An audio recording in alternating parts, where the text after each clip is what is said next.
El año de 1992 pasó a la historia por ser un año clave en el continente europeo, particularmente en el Reino Unido. Fue un año de crisis internas dentro de la familia real. No es que la corona haya sufrido un ataque externo, ni que guerras internacionales hayan cernido sobre Inglaterra. Más bien, los problemas emergieron dentro de la propia familia real. Lady Di y el príncipe Carlos se separan tras infidelidades de este último. La princesa Ana, hija de la reina, se divorcia. El príncipe Andrés y Sarah Ferguson se separan con fotos escandalosas de ella. Por si fuera poco, se incendia el castillo de Windsor, que es un símbolo de la monarquía. Se destruyen muchas habitaciones históricas y le cargan al pueblo inglés mediante impuestos esta restauración. La prensa entonces ataca aún a la familia real, a la monarquía, y esta pierde credibilidad moral ante el pueblo.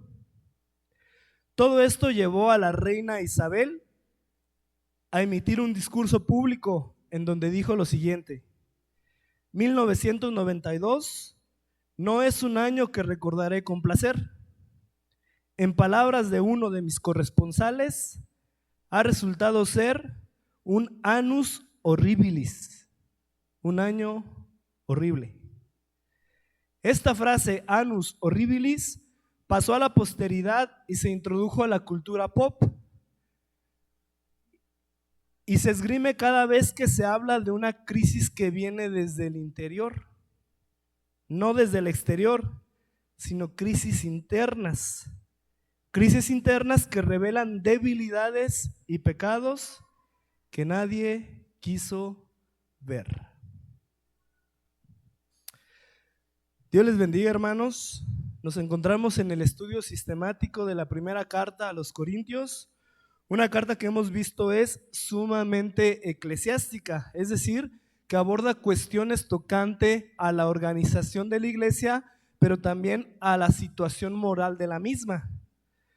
Hasta el domingo anterior, hermanos, habíamos estado viendo un tema moral tocante a las divisiones eclesiásticas, tocante a al carácter separatista de la misma. Había fracciones, había grupos que estaban unos en contra de otros.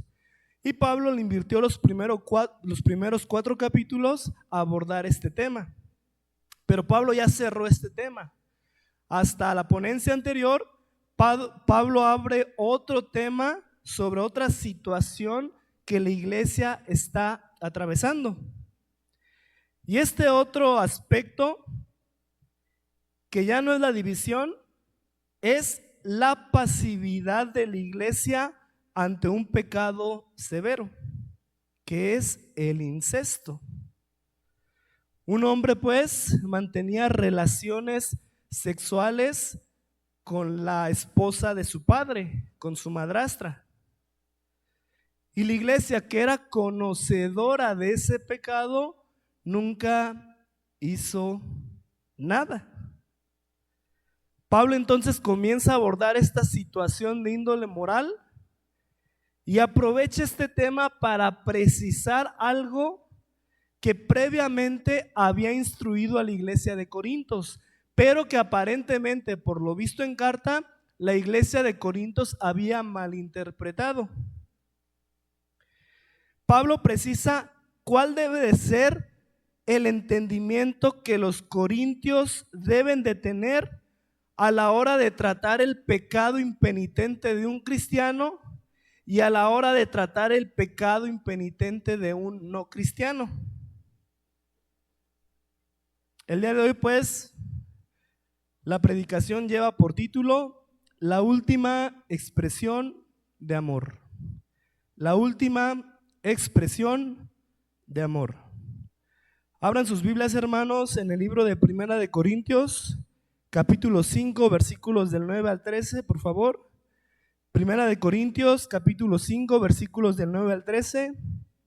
Cuando lo tengan listo me lo hacen saber mediante un amén para poder darle lectura. Me parece que tengo la versión de la Biblia de las Américas, pero ustedes ahí me siguen con la vista. La palabra de Dios dice así: en mi carta os escribí que no anduvierais en compañía de personas inmorales.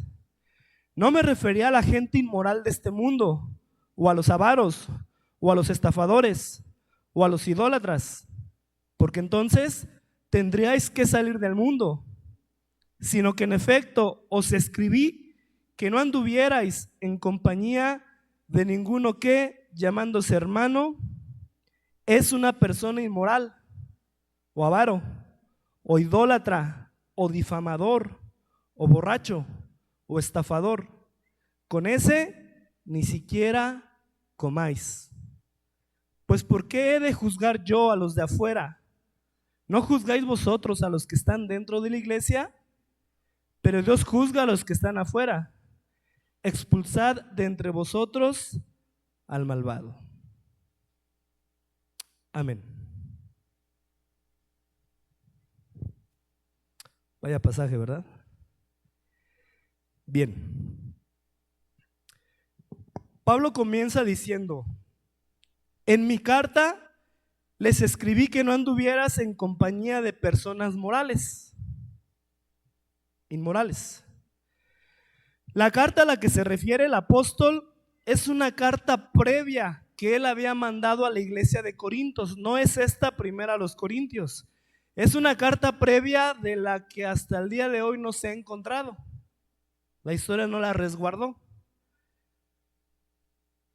Pero previamente Pablo había mandado alguna instrucción a la iglesia y Pablo afirma: sí, yo les escribí que no anduvieras en compañía de, yo les escribí que no te juntaras con, yo les escribí que no sunanamignumi, que es el griego para aludir a mezclarse socialmente. Sí, yo les dije que no se mezclen socialmente con alguien inmoral. Pablo afirma: claro que yo les escribí eso, pero yo al escribirles esto no me refería a las personas del mundo. Porque si yo me hubiera referido a las personas del mundo, era necesario que salieran del mundo.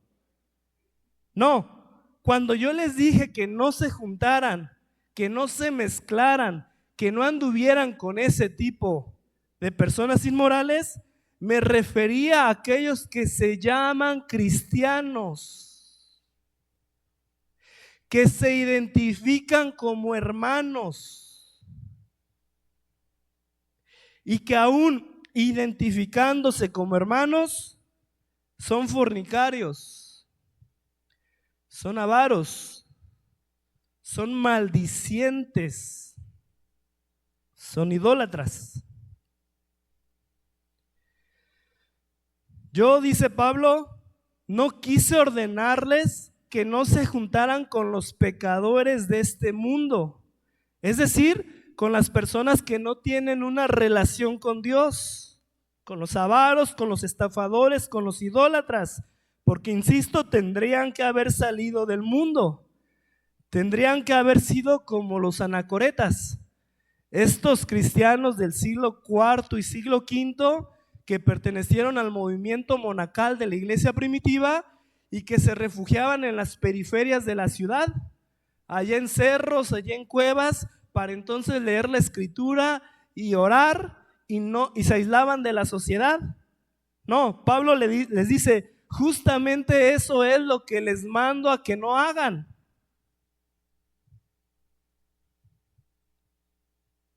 Pablo asume: no se aíslen del mundo ni dejen de juntarse con los pecadores.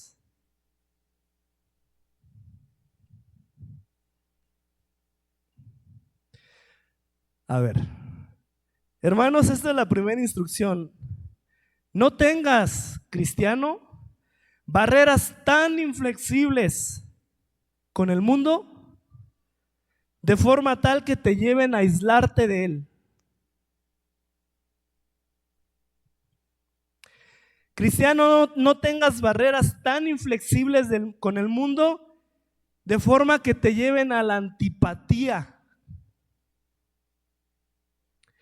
No tengas barreras tan inflexibles con el mundo de forma que te lleven a la indiferencia, al egoísmo.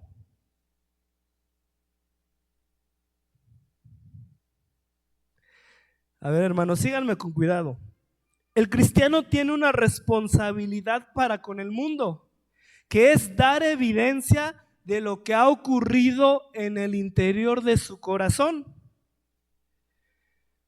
En el momento, hermano, hermana, que Dios te ha dado la posibilidad de ejercer fe en Jesucristo y en su sacrificio, en el momento en el que tú te arrepentiste de todos tus pecados, de todas las maldades que hiciste, de las personas a las que defraudaste, de los corazones que lastimaste, en ese momento, y creíste que el sacrificio de Jesucristo absolvió tu pecado, que Él pagó lo que eras tú merecedor por tu maldad, que en esa cruz el hombre pagó la culpa de tus pecados y que el castigo que tú merecías fue sobre Él y que el trato digno que Él merecía ahora es sobre ti porque hubo un intercambio glorioso. En ese momento la Escritura asume que has nacido de nuevo, que las cosas viejas ya pasaron, que todas han sido hechas nuevas. Hermano, en ese momento algo ocurrió dentro de tu corazón que te hizo amar aquellas cosas que antes odiabas, la santidad, y que te hizo odiar las cosas que antes amabas, el pecado, la perversidad. En ese momento, hermano, tus inclinaciones cambiaron. Ahora ya no objetivizas mujeres, pero las ves como almas de Cristo por salvar. Ahora, hermana, ya no anhelas casarte con el hombre rico y guapo. Antes te fijas que es un hombre que ama a Dios. Ahora lo que el mundo tiene por satisfacerte es insatisfactorio para ti. Algo ocurrió en ese momento que ya no te encuentras en el mundo, porque ya has sido habilitado y habilitada para que la plenitud esté en Cristo. Hermano, si este no ha sido tu caso, revisita tu conversión, porque en el momento en el que Cristo entra, todo deja de tener sentido sino alabarle y glorificarle. De pronto ya comienzas a sobrar en el mundo, ya no te sientes parte de él. Tú puedes vivir holgadamente, hermano, hermana. Tú puedes tener una familia, tu cuenta en el banco puede tener 6 ceros, puedes tener un carro nuevo, puedes ser exitoso financieramente, pero si Cristo te ha tomado para sí, no hay nada en este mundo que te vaya a dar la plenitud que Él te da. Nada, absolutamente nada. A partir de entonces, hermano, hermana, tú quieres conocerle más. Tú requieres que haya más horas del día para entonces poder leer su palabra, para poder orar. Quieres unas 2, 3 días más de trabajo para meterte en ayuno y mitigar tu carne. Y sí, hermano, el cristiano que sabe quién es su Dios no significa que sea una vida sin problemas, no significa que sea una vida sin obstáculos. Significa que a pesar de los reveses que la vida te dé, tú puedes afrontar esa vida con gozo, con paz. Porque en ese momento en donde vienen las dificultades, una paz que sobrepasa todo entendimiento guarda tu mente y tu corazón en Cristo.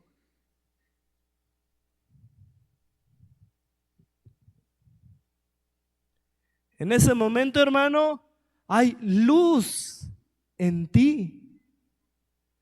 Tú eres la luz del mundo, no por tu esencia, sino que Cristo, al tú ser habitáculo del Espíritu Santo, tú reflejas la luz de Dios. Por eso Mateo 5 del 14 al 16, Cristo mismo hablando señala: vosotros, ustedes, son la luz del mundo. Una ciudad asentada sobre un monte no se puede esconder. Ni se enciende una luz y se pone debajo de un almud, sino sobre el candelero, y alumbra a todos los que están en la casa.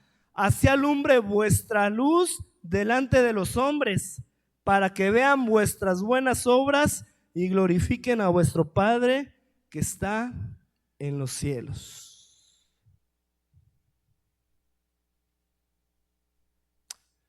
Tú tienes la luz y estás llamado por Cristo mismo a no esconderte, a mostrar la luz de Dios. Estás llamado a que vean tus obras de lo que ha ocurrido en tu corazón, para que las personas que ven no tu corazón, sino las obras, que es una conclusión de tu corazón, glorifiquen a Dios. Y para que el mundo conozca que hay otra alternativa a la que ellos conocen, que es la dependencia al alcohol, que es la dependencia al sexo, a la promiscuidad, a la violencia, al narcotráfico, que ellos al dinero, que es el amo de este universo, ¿verdad? El dinero. Que ellos vean en ti una alternativa, no una alternativa, la alternativa que Dios ofrece.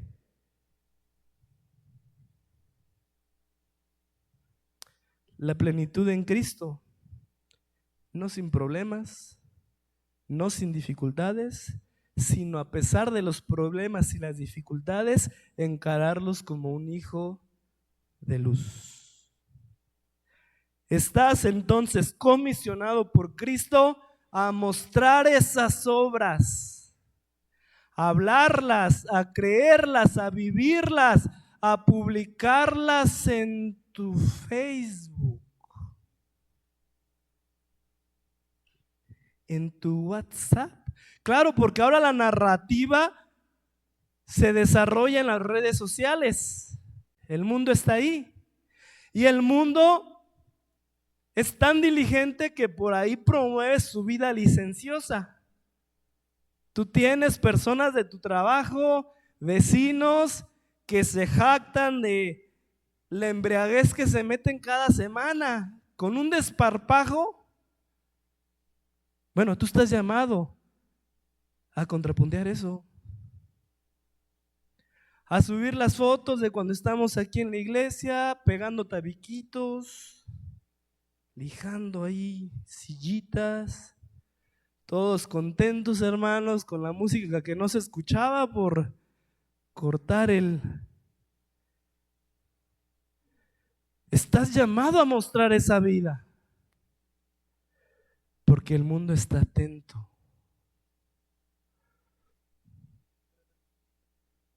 Porque a mí me han dicho, si yo me hago cristiano es porque se la pasan muy bien.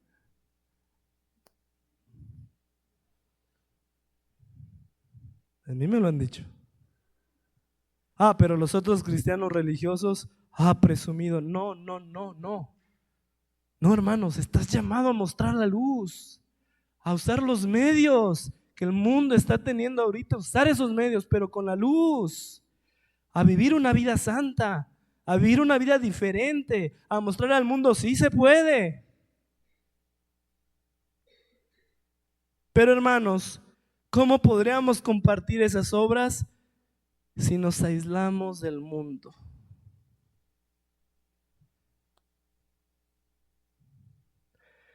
¿Cómo podríamos mostrar esa luz si somos cobardes?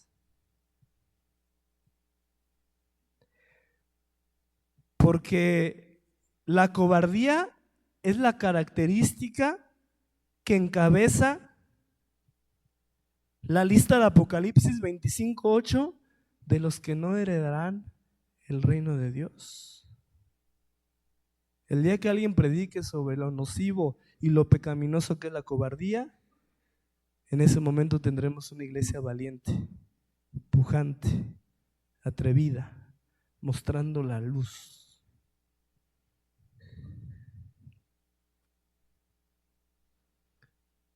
Pero Jesucristo hace una precisión importante. En Juan 17, del 15 al 18, Cristo mismo habla y dice: no ruego que los quites del mundo. Fíjate, es Cristo, ¿eh? No ruego, es el Hijo de Dios orando al Padre. Padre, no ruego que a los cristianos los quites del mundo. Esa no es mi súplica, no ruego eso, sino que los guardes del mal. No son del mundo, como tampoco yo soy del mundo. Santifícalos en tu verdad. Tu palabra es verdad. Como tú me enviaste al mundo, así yo los he enviado al mundo. No los quites del mundo. Si nosotros hemos de estar en el mundo, hermanos, debemos de estar como Cristo anduvo. ¿Cómo Cristo anduvo? Comiendo con publicanos y pecadores, ¿verdad? ¿Qué debemos hacer nosotros?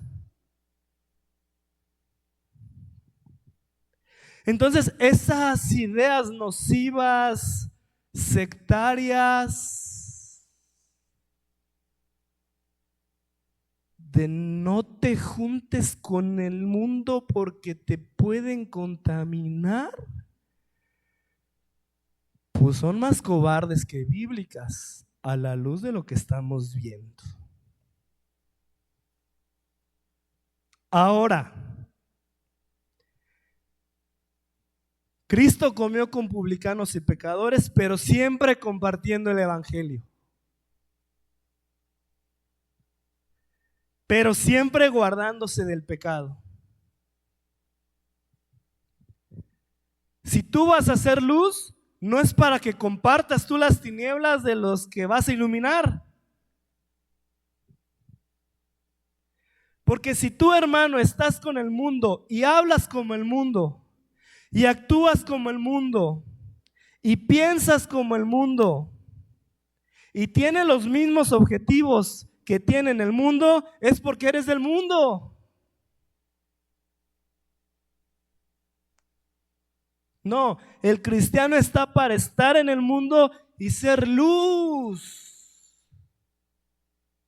y que disipe toda tiniebla, no para hacerte como ellos, para que ellos se hagan como tú. Y en el momento en el que tú, todo lleno de gozo, todo lleno de esperanza, todo lleno de fe, seas luz y quieras ser luz, en tu escuela se van a reír de ti porque no dices maldiciones. En tu trabajo se enojarán porque no robas como ellos roban. En tu misma iglesia no te bajarán de persinada porque no te vistes provocativamente.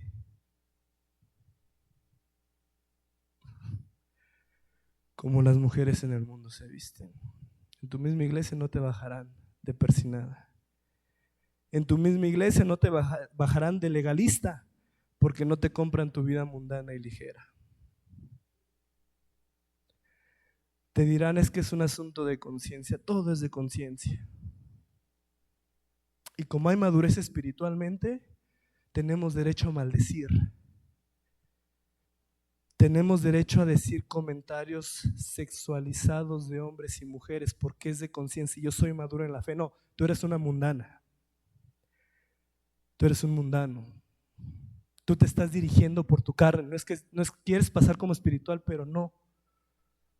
Porque las escrituras son claras. Dice el Evangelio: no ruego que los quites del mundo, sino que los guardes del mal. No son del mundo. No son, como tampoco yo soy del mundo. Santifícalos en tu verdad. Tu palabra es verdad.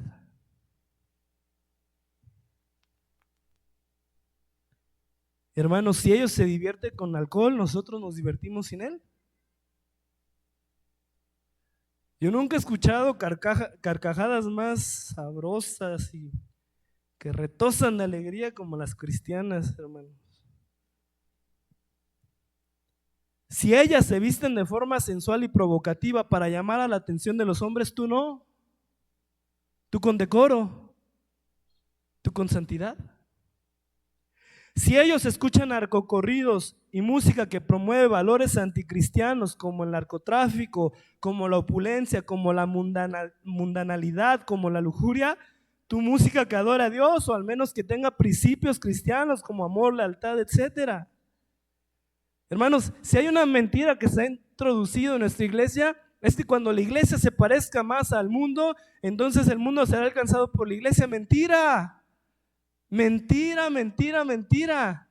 Nunca se ha visto en la historia una iglesia más fuerte, más pujante que cuando se diferencia del mundo. Porque cuando el mundano está harto y hastiado de sus males y de su vida licenciosa, entenderá que todos van hacia el mismo lugar y por la gracia de Dios volteará y verá que tú estás caminando en otro sentido. Porque esa es la iglesia. Somos la primera línea de resistencia ante el pecado. No es cierto que debemos de seguir las estrategias del mundo para ganarlos. Es justo lo contrario. Cuando seas diferente al mundo es que se van a ganar las personas. Porque la iglesia sabrá, el mundo sabrá que hay algo diferente en ti, en mí, en la iglesia, y querrán ahondar en ello. No sé si les ha pasado que dicen: ¿qué tiene esa persona? Es que tú tenías algo, no sé, pero apenas hablabas y algo había en ti que me causó. ¿Les ha pasado? Todas las cabezas, claro que sí. ¿Por qué? Ha pasado. Porque se diferencia.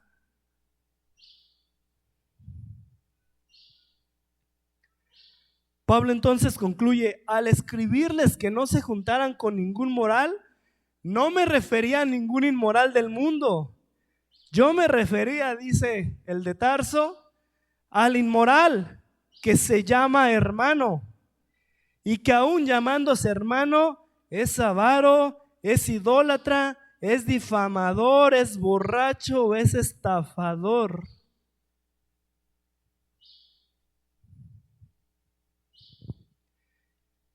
Y Pablo aquí establece otra consideración importante.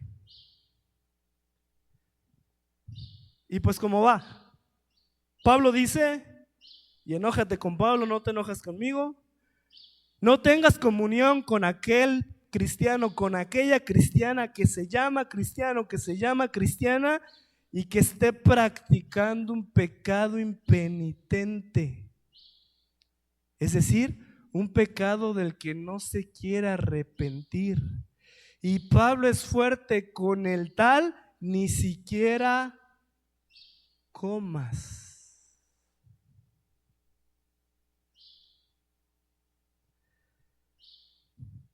La evaluación entonces el cristiano debe de evaluar el interior, no al exterior. Debes de cuidar que en ti no haya un annus horribilis, un año horrible, que la destrucción no venga de adentro. Porque, hermano, ¿qué vas a juzgar de los de afuera? si los de afuera están afuera? Ellos no tienen el conocimiento que tú tienes de Dios. Hermanos, genuinamente pregunto, ¿por qué nos escandalizamos del narcotráfico? ¿Por qué nos escandalizamos del narcoestado? ¿Por qué nos escandalizamos de la ideología LGTB? ¿Por qué de la opulencia? ¿Por qué de las mentiras? ¿Por qué nos escandalizamos de las traiciones?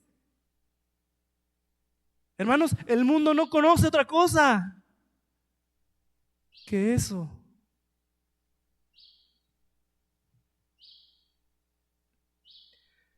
Pablo redirige entonces nuestra reflexión. Vean a los de adentro, vean a los hombres que se hacen llamar cristianos, vean a las mujeres que se hacen pasar como cristianas, pero que actúan como mundanos, como mundanas. Mira, hermano, maticemos. Cristianos y no cristianos pecamos. Los que están allá afuera y los que estamos adentro pecamos, ¿sí o no?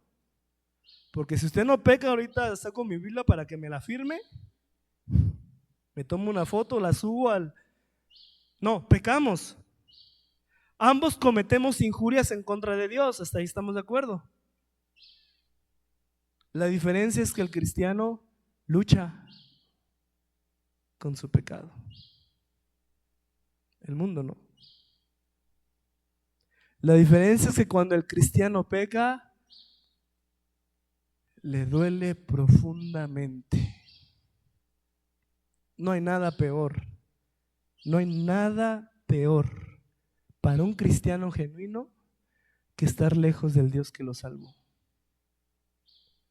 No hay nada peor. Sientes moralmente cómo te vas desintegrando, hasta físicamente. Decía David, siento que mis huesos palidecen, porque tú le perteneces a Dios. Y cuando estás lejos de Dios, y cuando estás en un pecado, y cuando sabes que estás retirado de Dios por algo que cometiste, algo que hiciste, algo que dijiste, es un infierno aquí.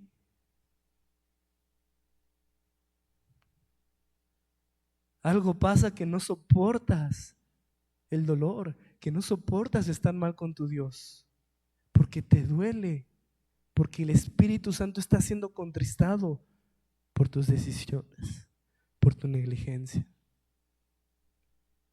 Y cuando es un cristiano genuino, lo primero que busca es ponerse a corriente con Dios.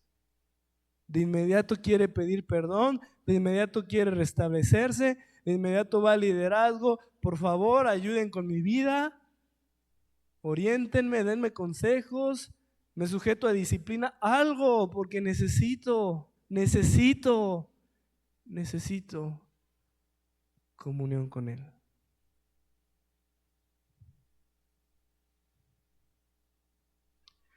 Y es hasta que el cristiano se pone a cuentas con su Dios, que entonces el gozo de su salvación vuelve. Y entonces cuando ya está a cuentas y cuando por fin su pecado lo expone, y cuando pide perdón, y cuando se arrepiente de corazón, y cuando camina en otro sentido, el gozo de la salvación llega. Y ves cómo tu vida espiritual se va robusteciendo, se va fortaleciendo, y cada vez hay más gozo, y cada vez quieres servir más, y cada vez quieres estar más con los hermanos, porque tu vida espiritual está yendo en comunión con Dios. Pero hermanos, cuando alguien que se hace llamar cristiano y que se encuentra en pecado y que sigue pecando y que sigue pecando y que sigue pecando y que practica ya ese pecado, ya no cae, ya se avienta, ya lo hace una, otra vez, y no quiere arrepentirse, y los hermanos hablaron con él, y las hermanas hablaron con él, y el liderazgo habló con él, Hablo con ella y no quiere, y no quiere, y no quiere, y busca ocultar su pecado, y busca que nadie lo sepa, y las advertencias continuas que Dios les da no las sigue. En ese momento estás ante dos posibilidades únicamente. O la primera es que esa persona nunca fue cristiana, nunca fue cristiano, sino que se mimetizó, aprendió el lenguaje, supo cuándo meter un Dios te bendiga, un gloria a Dios, los metía perfectamente, encontró en un grupo, en una comunidad, valores que medianamente compartían con la suya, pero que de pronto la mentira cayó y entonces se va porque salieron de nosotros, porque no eran de nosotros. O bien, si es un cristiano, si es una cristiana, pero el pecado ha ganado tal terreno en su vida, el pecado ha ganado tal terreno en su corazón, ha ganado tal terreno en su mente, ha ganado tal terreno en sus motivaciones, que su mente está siendo cauterizada, que ya no escucha razones, que el orgullo se apoderó de él, se apoderó de ella. Y que le dicen y le vuelven a decir, y como ha sido desobediente, ya no escucha.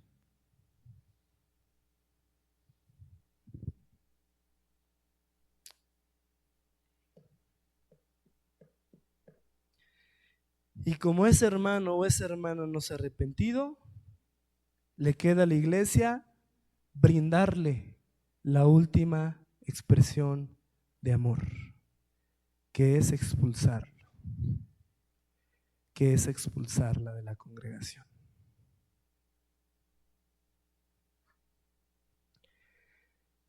Ese de hecho fue el proceder de Pablo en una situación así. Uno de ellos, que se llamaba Hermano, tenía la mujer de su padre, su madrastra.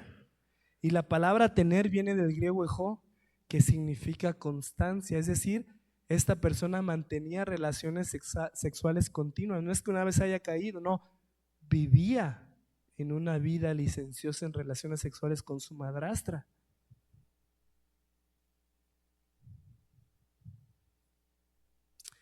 Y Pablo se pregunta, ¿cómo ustedes, y nosotros lo hemos visto, cómo ustedes, Corintios, que se jactan de ser súper espirituales, que se jactan de conocer más que otros, cómo se les pasó eso? ¿Cómo el liderazgo no hizo nada? ¿Por qué no hicieron algo? Y es una pregunta correcta. ¿Por qué el liderazgo de Corintio no hizo nada al respecto? Y algunos han dicho, bueno, porque esa persona era de un estatus socioeconómico alto, había puesto los baños, ¿no? Había puesto, pues nada más los baños, ¿no, hermanos? No, las ventanas, también las ventanas. Había puesto el mezanín allá arriba, todo pandeado, pero lo había puesto. Y entonces al liderazgo le pesaba, porque era una persona con un poder adquisitivo que se iban las ofrendas. Bueno, esos dicen algunos, otros dicen, no, más bien es porque ellos pensaban que como super espirituales que eran, las reglas del matrimonio en esta tierra, pues ya no les aplicaban a ellos porque ellos ya estaban en una escatología realizada. Lo cierto es que nosotros podemos contestar porque hemos estado estudiando sistemáticamente esta carta. ¿Cuál fue la razón por la cual el liderazgo no hizo nada? Sencillo, por el orgullo. Porque ellos que se creían ser una iglesia poderosa en dones, una iglesia poderosa en oratoria, una iglesia enriquecida por Dios, no podían darse el lujo de ventilarse. Sí, hay un pecado tremendo en nuestra congregación.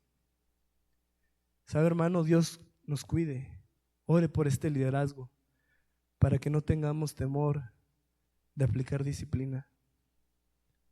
Porque el amor es muy bueno entre nosotros. Es una iglesia que se distingue por coinonía, por amor, por fraternidad. Pero ore por nosotros para que no tengamos temor a la opinión de los hombres. Que si hay que tomar un pecado en serio, lo tomamos. Más estos extremos. Que no busquemos quedar bien con nadie, pero con Dios.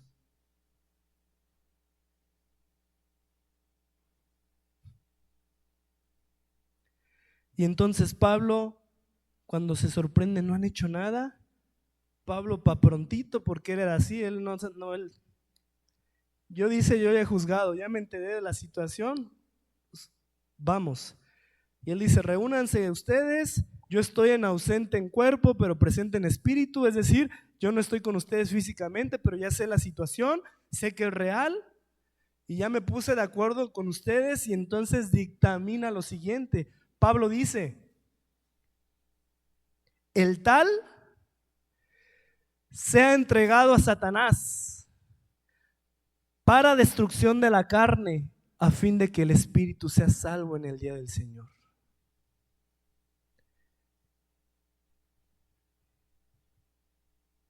Pablo está diciendo, ese que se hace llamar cristiano y que está en un pecado impenitente, practicándolo, expúlsenlo de la congregación.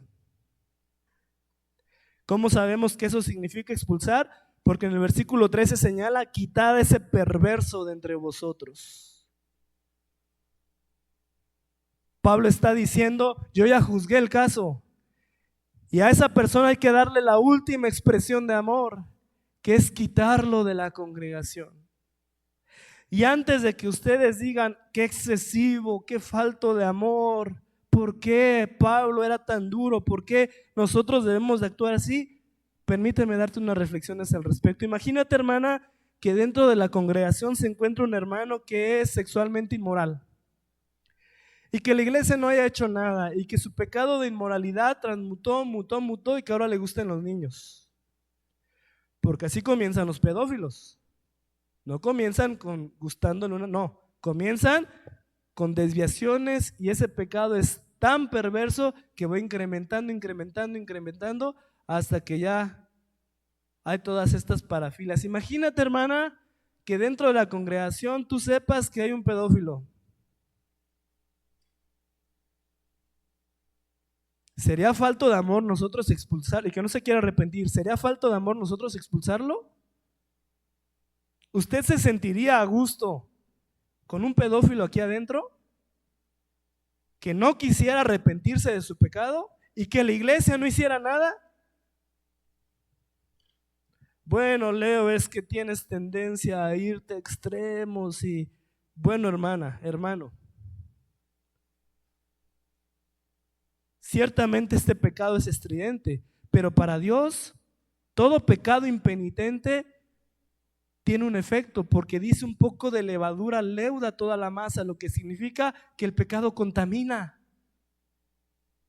Que si hay una persona que tiene un pecado y no se arrepiente y es impenitente y no se arrepiente, ¿qué va a decir la congregación? Ah, se puede. El hermano y la hermana está en un pecado así y no pasa nada, yo puedo hacerlo, el liderazgo no dice nada. Y entonces la congregación se corrompe. ¿Por qué? Porque la congregación ya no resguardó la santidad de la iglesia. Y la congregación o el liderazgo ya no resguardaron a esa persona de seguir pecando. Y segundo punto, hermano, y ya con esto nos vamos enfilando hacia la parte final. Observemos bien lo que el apóstol Pablo señala. Dice, el tal se ha entregado a Satanás. Entregado viene del griego paradidomi.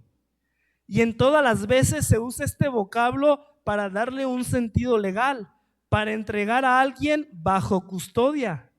Pablo está diciendo, a esa persona expúlsalo de la congregación para que una vez expulsado salga de la esfera de bendición divina y entonces entra en la esfera de la legislación satánica.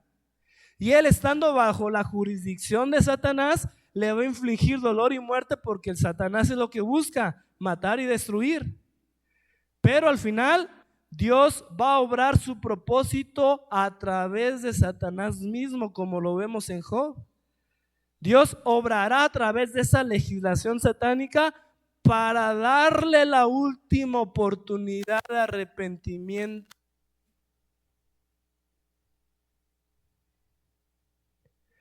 Porque el objetivo es a fin de que el espíritu sea salvo en el día del Señor.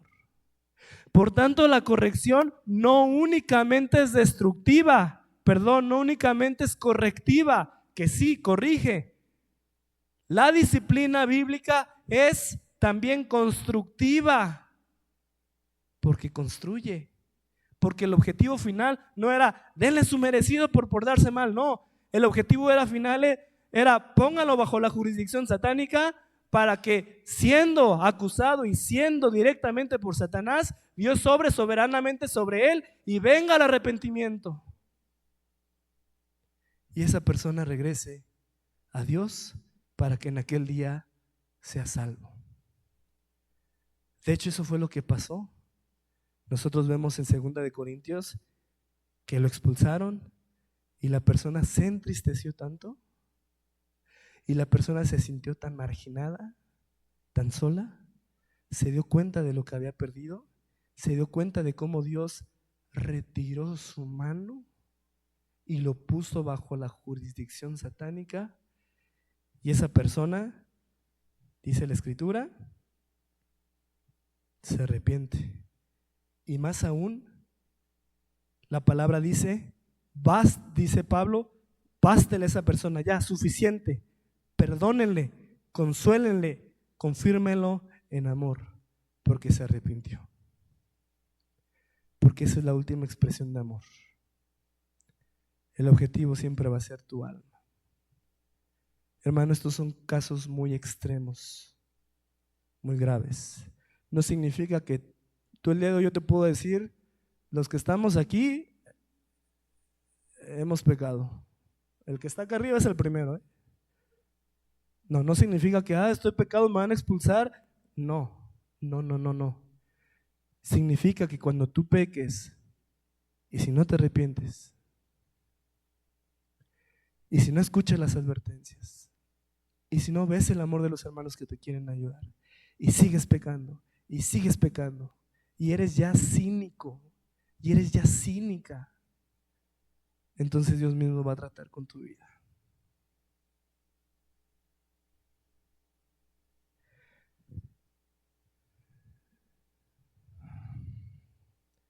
Dios mismo tratará con tu vida.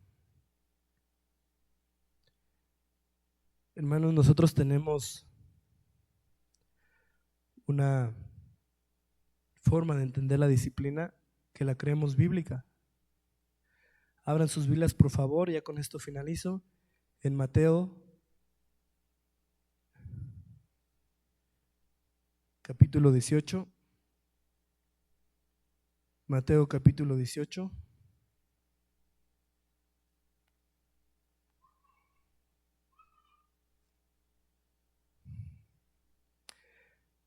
Versículo 17.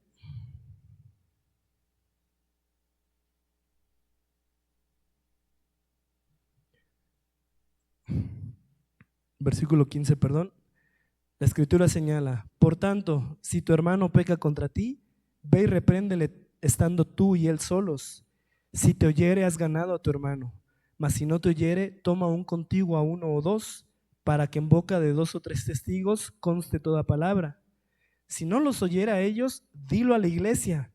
Y si no oyera a la iglesia, tenle por gentil y publicano. Amén. El proceso es claro, eclesiástico. Si hay un hermano que peca contra ti, ¿qué tienes que hacer? ¿Le digo al liderazgo para que lo reprenda? No. Tú vas con el hermano, no con juicio,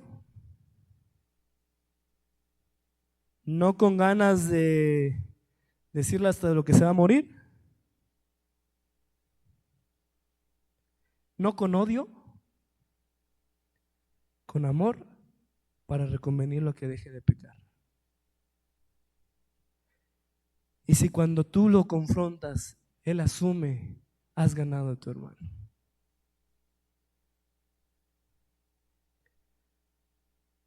Pero si no decide arrepentirse, toma 2 o 3 personas maduras para que en boca de 2 o 3 se mencione el pecado.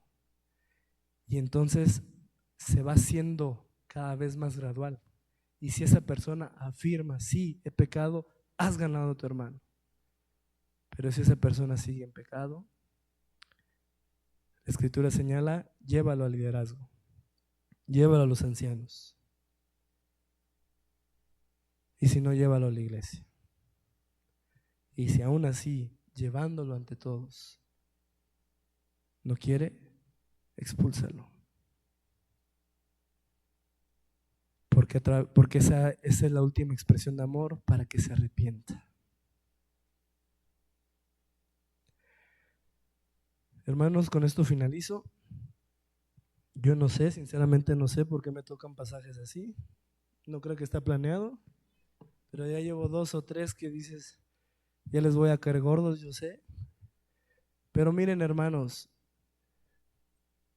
a la luz y al testimonio. Y si usted tiene alguna reconvención y demás, es válido. Venga y lo hablamos bíblicamente, pero con la Biblia. No con el sentimiento, con la Biblia. Hermanos, somos un cuerpo, somos un organismo vivo. Somos la iglesia santa de Dios. Hermano, Dios nos ha provisto de muchas cosas. Aquí como iglesia local, aprovéchelas. Ame, arrepiéntase, pida perdón. No espere que su pecado llegue a esa gravedad. En este mismo momento póngase a cuentas.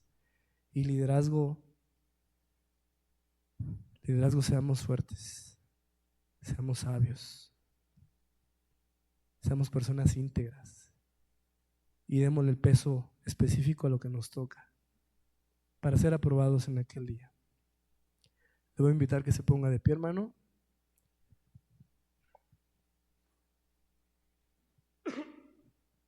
Voy a pedirle que cierre sus ojos o los mantenga abiertos. No, lo único que quiero es que se concentre, por favor, hermano. No como para haciéndolo para los hombres, sino como para haciéndolo para Dios.